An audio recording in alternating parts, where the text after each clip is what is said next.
여긴 매우 시적절한 말씀이 있습니다. 히브리서 13장 12절부터 14절. 그러므로 예수도 자기 피로써 백성을 거룩하게 하려고 성문 밖에서 고난을 받으셨느니라. 그런즉 우리도 그의 치욕을 짊어지고 영문 밖으로 그에게 나아가자. 우리가 여기에는 영구한 도성이 없으므로 장차 올 것을 찾나니. 제도화된 어떤 믿음, 어떤 운동은 부패하게 됩니다. 예수님은 결코 진영의 일부가 되지 않으셨습니다. 그분을 따르는 우리는 진영 밖, 제도 밖에 계신 그분께 가야 합니다. 이것은 이 시대에 매우 중요해질 것입니다. 제가 말하는 것을 이해할 것입니다. 그것은 주님을 따르기로 멈춘 기관, 멈춘 교단입니다. 제 말은 움직임을 멈춘 운동이라는 뜻입니다. 만약 움직임을 멈추었다면 즉시 부패하기 시작할 것입니다. 이것은 생명의 강이기 때문입니다. 살아있는 물은 흐르고 있습니다. 그것은 강입니다. 연못이 아닙니다. 흐르는 것입니다. 물이 깨끗하려면 흐르고 있어야 합니다. 그래서 우리도 진영 밖에서 그분께 가야 할 것입니다. 우리는 제도에 맞춰져 나가지 않아야 하고 다른 것이, 진영 밖에 있는 것이 편안해야 합니다. 진영에서 쫓겨나더라도 말입니다. 비통해하지 마십시오. 행복해 하십시오. 알다시피 당신이 가는 길에 도움을 받았습니다. 우리가 쫓겨나든 나가든 무엇을 하든 그리스도 안에서 순교라고 이 세상의 제도와 일부가 될 수 없는 순교란 그 무엇이 있습니다. 진영 밖에 계신 예수님께로 가야 합니다. 저는 트럼프 대통령에게 경고하려고 했습니다. 제가 한번 그를 만났을 때 기득권 공화당원들이 민주당원들만큼이나 그의 적이 될 것이라고 경고하려고 했습니다. 그것은 사실로 판명되었다고 생각합니다. 어떤 것이 제도화되면 부패하기 시작합니다. 우리 정당은 모두 부패됩니다. 아마도 우리는 진영 밖으로 나가야 할 것입니다. 그러나 저는 투표할 것인데 무엇을 투표할 것인지 말씀드리겠습니다. 저는 다가오는 선거에서 공화당원에게 투표할 것입니다. 당신은 싫은 것을 참아야 할 수도 있습니다. 저는 두 가지 악 중 더 적은 악에 투표할 것입니다. 훨씬 덜 악한 것이 무엇인지 생각해 보십시오. 대부분 악한 것보다 더 적은 악에 투표하는 것이 낫습니다. 민주당원들은 경계를 너무 벗어났습니다. 여전히 일부 위대한 사람들과 그들의 마음이 다른 진정한 종들이 있습니다.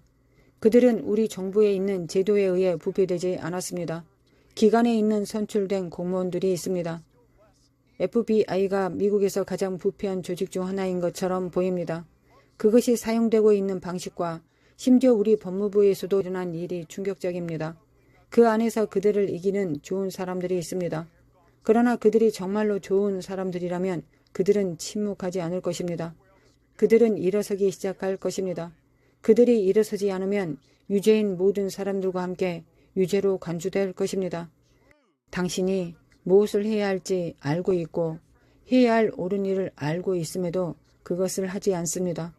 성경에 따르면 그것은 당신에게 보내진 것입니다. 당신은 우리가 무엇을 위해 여기에 있는지 알고 있습니다. 우리는 진정으로 예언 사역을 찾고 있습니다. 우리의 주요 임무는 의의 전도자가 되는 것이기 때문입니다. 타락한 자들에게 도전하기 위해서, 부패에 도전하기 위해서, 그것에 담대히 맞서기 위해서입니다. 우리는 전사였습니다. 저는 많은 사람들이 나도 예배자가 되고 싶다고 말하는 것을 듣습니다. 전사가 되지 않고는 진정한 예배자가 될 수 없다고 생각합니다. 또한 예배자가 되지 않고는 전사가 될 수 없다고 생각합니다. 그것은 주님께서 당신을 부르신 방법이 아닙니다. 그것들은 함께 갑니다. 가장 위대한 예배자 중 한 명인 다윗 왕이 가장 위대한 전사이기도 했던 이유입니다. 우리의 입에는 하나님에 대한 찬양이, 우리의 손에는 양날 검이 있습니다. 이것들은 같이 갑니다. 우리는 그들이 어떻게 함께 가고 충돌하지 않는지 봐야 합니다. 우리는 전쟁의 때에 있습니다. 이것을 이해해야 합니다. 요한일서 3장 8절에 하나님의 아들 예수는 마귀의 이의를 멸하기 위해 이 목적을 위해 나타나셨습니다. 우리는 얼마나 많이 멸하였습니까? 우리 각자는 성공의 기록과 무너뜨린 요새가 있어야 합니다. 요한복음 17장 18절 아버지께서 나를 세상에 보내신 것 같이 나도 그들을 세상에 보내었고 마귀의 일을 멸하기 위해서입니다. 예수님은 그 목적을 위해 오셨습니다. 우리는 그 목적으로 보내졌습니다. 우리 일을 하기 시작해야 합니다. 세상이 더 깊은 어둠, 더 깊은 타락에 빠지고 있습니다. 우리가 지켜보는 가운데 일어나고 있습니다. 왜 이런 일이 일어나고 있습니까? 우리는 분쟁을 겪을 것입니다. 온 세상이 악의 세력 안에 있습니다. 우리는 적진 뒤에 떨어졌습니다. 당신은 어떤 방향으로든 공격할 수 있습니다. 적이 거기 있기 때문입니다. 우리는 포위되어 있습니다. 마지막까지 포위될 것입니다. 이 시대의 마지막까지 싸울 것입니다. 우리는 싸우기 위해 여기에 있습니다. 군대에서 휴식을 얻습니다. 쉬는 시간이 있습니다. 항상 싸울 수 없습니다. 휴식을 취해야 할 때가 있습니다. 하나님의 안식일을 준수해야 합니다. 일주일의 7째 날에 대해 이야기하는 것이 아닙니다. 그것보다 훨씬 더 큰 무언가에 대해 이야기하고 있습니다. 우리가 해야 할 일이 있습니다. 우리가 전쟁의 때에 있고 싸움을 하고 있다는 것을 이해해야 합니다. 우리의 눈을 항상 뜨고 있어야 합니다. 군대에서 해야 하는 최악의 일 중 하나는 불침범을 서다가 자는 것입니다. 일반적인 상황에서 불침범 시 어디든 도망가서 자면 오랫동안 감옥에 갈 수 있습니다. 전쟁 지역에서 그렇게 했다면 처형될 수 있습니다. 오랫동안 그것 때문에 아무도 처형하지 않았지만 그것은 매우 심각한 잘못입니다. 불침범 때 잠을 자면 전체 부대를 위험에 빠뜨리고 있는 것입니다.